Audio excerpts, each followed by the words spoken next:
Welcome to China Truths. Today we will take a look at where Trump and Harris stand on China policies. Now, let's dive into the details. It's all covered in today's China Truths. Where Trump and Harris stand on China policies. Both candidates agree China poses a threat to the United States, but they have different strategies on how to address it.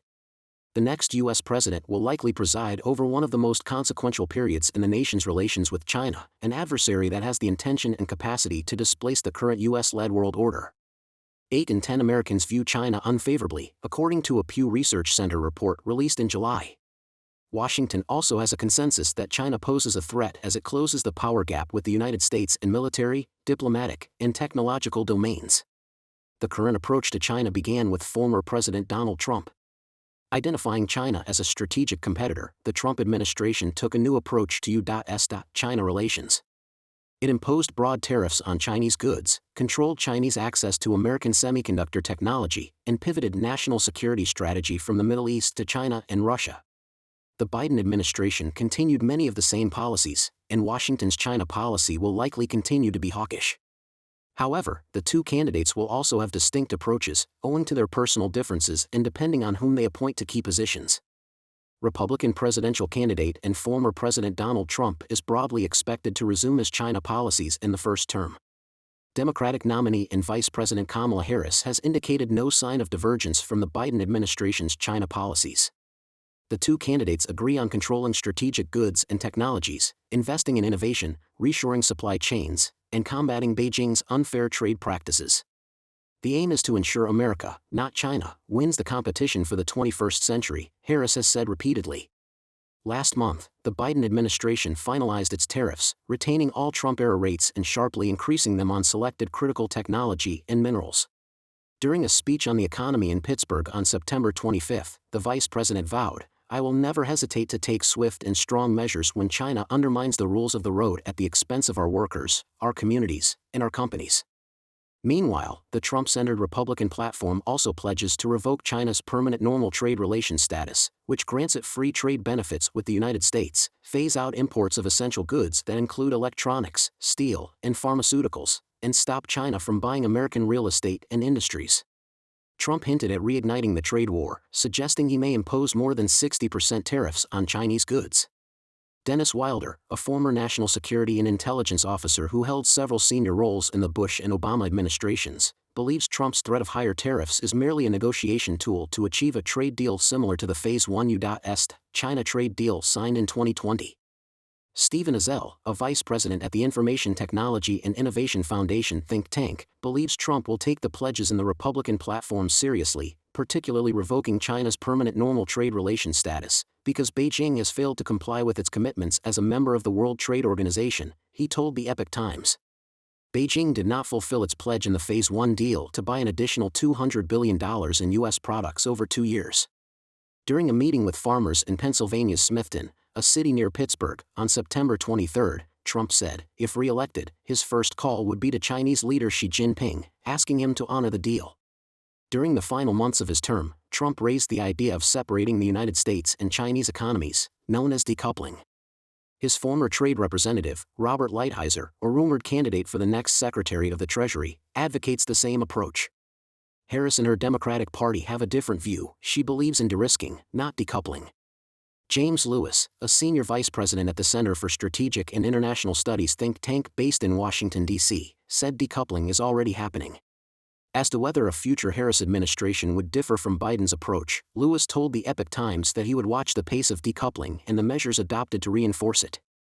Despite a growing consensus in Washington on the need to counter Beijing's aggressive actions, particularly in the Indo-Pacific, differences remain on how to avoid military conflicts. Trump emphasizes maintaining peace by showing military strength. During his term, he focused on modernizing nuclear weapons and stopped the trend of cuts to the U.S. nuclear stockpile. A 2018 nuclear policy document listed that one of the roles of nuclear weapons was for hedging against an uncertain future. The Biden administration dropped this language in its 2022 update. President Joe Biden's 2022 nuclear posture review also canceled the nuclear-armed Sea-launched cruise missile program for cost reasons. However, Congress continued funding the program, although it was not included in the Biden administration's defense budget requests. According to its proponents, the program enhances the credibility of U.S. deterrence. A YouGov survey in June found that Trump supporters are more likely than Biden supporters to say America is safer because of its nuclear arsenal. During a debate on the defense funding bill in 2020, then-Senator Harris, Democrat from California, supported cutting the budget and said, "I unequivocally agree with the goal of reducing the defense budget and redirecting funding to communities in need." In May, Harris said the United States' air and space supremacy is essential to ensuring global peace and security, and the Biden administration has kept defense spending steady.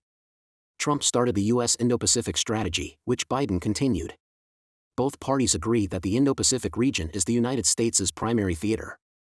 However, Trump and Harris may differ on the balance between the imminent dangers in the Russia, Ukraine and Israel, Hamas regional wars, and the tense South China Sea and Taiwan Strait. Ivan Kanapathy, a senior vice president at advisory firm Beacon Global Strategies and former senior national security official under the Trump administration, believes the European Union, which has a much larger economy than Russia, should handle the ongoing Russia-Ukraine war while the United States should focus more on China and North Korea. Elbridge Colby, a former senior Pentagon official and a top contender for the National Security Advisor position in Trump's second term, shares this view. In late September, Harris reaffirmed the U.S. support for Ukraine as a way of fulfilling our long-standing role of global leadership. Earlier this year, in February, she touted having invested heavily in our alliances and partnerships and created new ones to ensure peace and security in the Indo-Pacific during the past 3.5 years. The Biden administration has maintained that the Indo-Pacific is the priority theater for the United States.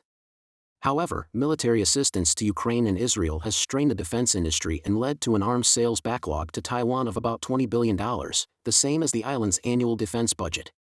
Biden has said several times that the United States would defend Taiwan if Beijing tried to annex the island by force.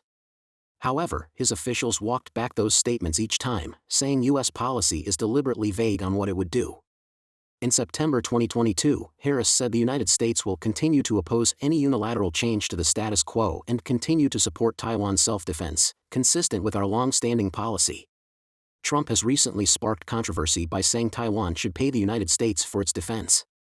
Trump is also credited with forging closer U.S.-Taiwan relations, starting with his unprecedented phone conversation in 2016, the first such official call since 1960, with Taiwanese President Tsai Ing-wen, who congratulated the U.S. president-elect.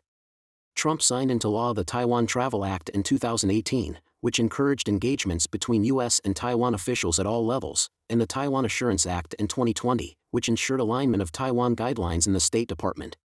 During his term, several current U.S. cabinet-level officials visited the island nation. In Smithton, Pennsylvania, on September 23, Trump alluded to the possibility of getting into a war with China while speaking about protecting the U.S. steel industry. "If we're in a war, and we need army tanks, and we need ships, and we need other things that happen to be made of steel, what are we going to do? Go to China and get the steel," he said. "We're fighting China, but would you mind selling us some steel? Think about it." According to the 2024 edition of the Lowy Institute's Asia Power Index, which ranks 27 states' powers based on 8 metrics, including military and economic capabilities, China's power is plateauing at a level below that of the United States. However, for the first time since the index began in 2018, experts surveyed judged that China is better able to deploy rapidly and for a sustained period in the event of a conflict in Asia. Another sticky China-related issue is fentanyl overdose, the leading cause of death for Americans aged 18 to 45. The United States has lost 500,000 people to the drug in the past decade. A vast majority of the chemicals or precursors needed for fentanyl production are shipped from China to Mexico. In January, the Biden administration relaunched AU.ESTA, China Counter-Narcotics Cooperation Program. According to a State Department spokesperson, Chinese authorities arrested one individual earlier this year in relation to U.S. charges brought in 2023. That remains the only known arrest made by Beijing as a result of the bilateral counter-narcotics coordination with the United States. On September 1, China added 7 fentanyl precursors under state control, which triggers limitations on purchases, sales, and exports. Calling the drug a scourge on our country, Harris pledged last month without mentioning China, as president, "I will make it a top priority to disrupt the flow of fentanyl into the United States." In Smithton, Trump said that if he were re-elected, he would call Xi and ask the Chinese leader to give death penalties to Chinese fentanyl dealers. According to Trump, while he was in office, he had a handshake deal with Xi on that issue. She had previously promised Trump to rein in Chinese fentanyl traffickers and added more than 1,400 known fentanyl variations to the list of narcotics under Chinese state control in May 2019.